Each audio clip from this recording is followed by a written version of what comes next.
Ya, selamat pagi. Assalamualaikum warahmatullahi wabarakatuh. Mari kita lanjutkan untuk studi OBI ya. Di chapter 2 ini kita bicara diversity. Jadi keberagaman di dalam organisasi. Jadi sekarang tuntutan pimpinan atau manajer organisasi itu adalah bagaimana dia bisa mengelola organisasi dengan segala macam keberagaman yang dimiliki oleh karyawan dengan background yang berbeda ya. Bisa in terms of jenis kelamin, bisa agama, bisa ras, ya, dan juga bisa berbagai macam ya latar belakang ya. Seperti biasa ada learning objective di situ. Jadi ada two major form of workplace diversity. Lalu bagaimana kalau itu terjadi yang namanya diskriminasi. Jadi kalau dekat-dekat ya, diversity itu dekat-dekat mengertinya dengan diskriminasi. Ya, tentunya ada di situ key biographical karakteristik yang relevan pada OBI ya, dan bagaimana membedakan karakteristik itu ya terkait dengan OBI.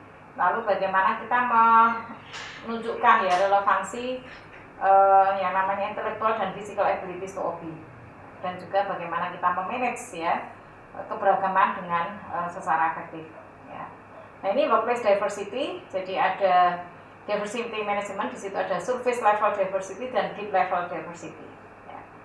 Nah, di sini apa yang dimaksud ya, bahwa pada bentuk permukaan ya itu kelihatan ya, jadi wanita, pria, kemudian mungkin jenis background pendidikan itu sangat kelihatan ya. Kemudian juga mungkin fisik, penampilan fisik yang normal, yang sehat ya, yang sempurna, yang lengkap ya organ tubuhnya dan tidak, itu kelihatan ya, surface diversity. Ada juga di level diversity keberagaman ya kan, ada motivasi, ada interest ya. Itu semua akan berbeda-beda ya. Oke. Kemudian yang menarik lagi di situ, kita ketika ya kita punya teman yang sama ya, dan kebetulan saya adalah pimpinan katakanlah di situ. Nah, ini bisa saja karena kesamaan itu ya, itu bisa membuat saya mempraktekkan yang namanya diskriminasi.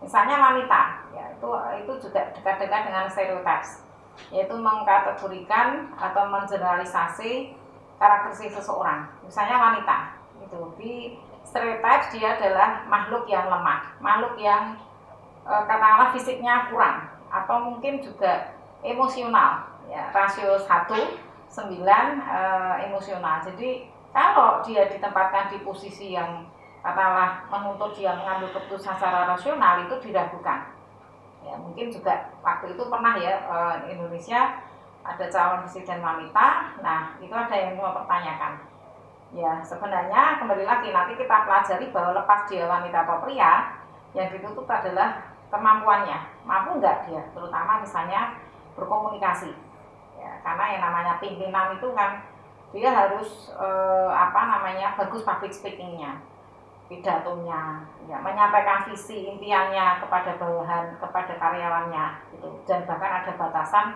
kurang dari 5 detik itu harus bisa dipahami oleh orang yang menerima. Kalau lebih berarti itu kegagalan dari pimpinan menyampaikan visi kepada bawahan gitu. Jadi ini menjadi menarik ya, karena selalu saja ya wanita pria itu mendapatkan perlakuan yang berbeda. Jadi pertanyaannya adalah apakah kita sekedar IEO atau ada afirmasi ya, study ya, bahwa affirmation itu ya seperti comply by the law ya, misalnya ada anggota DPR atau MPR harus katakanlah wanita 30%.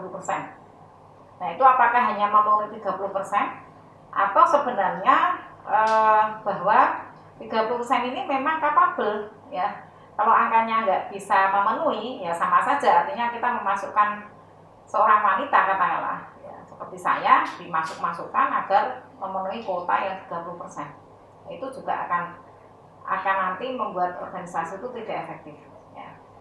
Nah, diskriminasi yang lain ya, karena ada katakanlah policies, ada sexual harassment, ada intimidasi, ada saling mengejek ya, mockery and insults, ada exclusions ya, bahwa certain people itu akan dieksklusi dari kesempatan social event, diskusi, jadi nggak pernah diajak atau tidak pernah diajak ngomong, atau incivility ya, disrespectful treatment ya, termasuk di situ agresif, minorly agresif, interrupting, ya. Oke.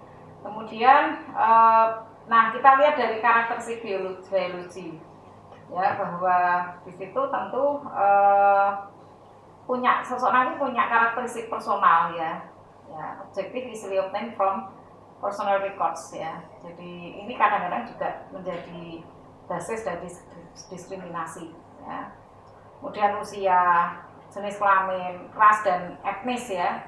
Kulit putih, ya, mohon maaf ya Amerika yang mungkin hak asasi manusianya digembar-gemburkan, tapi sama bahwa Afrika Amerika itu kadang-kadang punya perlakuan yang tinggi dalam hal diskriminasi, ya.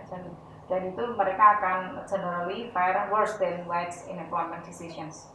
Mungkin nanti ada film yang bisa saya share, ya, bahwa ada bahkan untuk toilet saja itu waktu itu pernah dibedakan antara kulit putih dan kulit hitam. Padahal yang kulit hitam itu ada satu orang yang justru sangat ahli dan ditunggu-tunggu kehadirannya waktu itu, waktu rapat.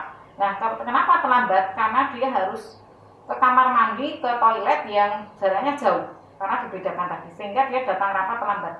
Jadi bukan karena dia terlambat datangnya, tapi dibedakan tadi toilet. Artinya didatangi toilet itu lalu dibongkar oleh kriminal. Artinya bahwa, ya, sekali lagi, ya, si wanita ini menunjukkan bahwa sama saja urin saya juga sama dengan urin kulit putih situ. Oke, disabilities, ya. Di UGM ini nanti ada video, ya, bisa saya tunjukkan bahwa tidak ada perbedaan perlakuan terhadap mahasiswa yang disable. Kebetulan di ekonomi ada satu, ya, Mas Giri ini mungkin sebentar lagi mau lulus, ya, dia tunanetra, tetapi dia justru mendapatkan beberapa fasilitas, ya. Kebetulan gedung kita juga sudah didesain untuk mereka yang disable. Ya, hidden disability juga terjadi, ya, sensory disability, chronic illness or pain, ya, kognitif mungkin, ya, impairment, sleep disorder, psychological challenges, ya. Tenur masa kerja yang mungkin tidak produktif, dikatakan mungkin yang masa kerjanya lama, ya, atau mungkin semakin lama bekerja kepuasannya semakin bagus, gitu. Dan juga agama. Lalu sexual orientation, ada yang mengatakan bahwa ya mungkin mohon maaf kalau Indonesia mungkin belum bisa diterima, ya, yang namanya suka sesama jenis itu belum bisa. Lalu ada cultural identity, kemudian ability, bagaimana dia secara intellectual abilities dan physical abilities-nya.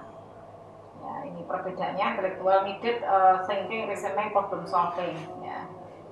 Oke, ini dimensinya, ya, Anda bisa baca sendiri di situ. Lalu kemampuan fisik, ya, stamina-nya, ya, misalnya dia koordinator atau memerankan sebagai supervisor, ya, di pabrik, ya, dia stamina-nya harus bagus, ya. Walaupun pandemi ini memang masih ada beberapa pabrik yang beroperasi tentunya, dan itu hadirlah seorang supervisor dan dia akan mengelola sekian ratus orang. Nah, itu tentu akan stamina-nya harus tinggi. Ini basic physical abilities, Anda bisa baca sendiri. Lalu yang penting tadi bahwa kita memanage yang namanya keberagaman, sehingga semakin sukses kita mengelola sebenarnya juga semakin bagus, ya, outputnya di situ. Nah, bagaimana kita mengelolanya dari attract, kemudian developing, effective diversity program dan diversity include. Ini beberapa cara bagaimana organisasi memanage secara efektif keberagaman masyarakat. Ya, implikasinya seperti ini, Anda baca sendiri sampai dengan memahami dan menghargai unik gaya profil karakteristik dari karyawan Anda. Jadi di situ fair dan ada pendekatan secara individu. Saya kira itu saja dari saya, cukup untuk diversity management. Terima kasih, semangat belajar. Assalamualaikum warahmatullahi wabarakatuh.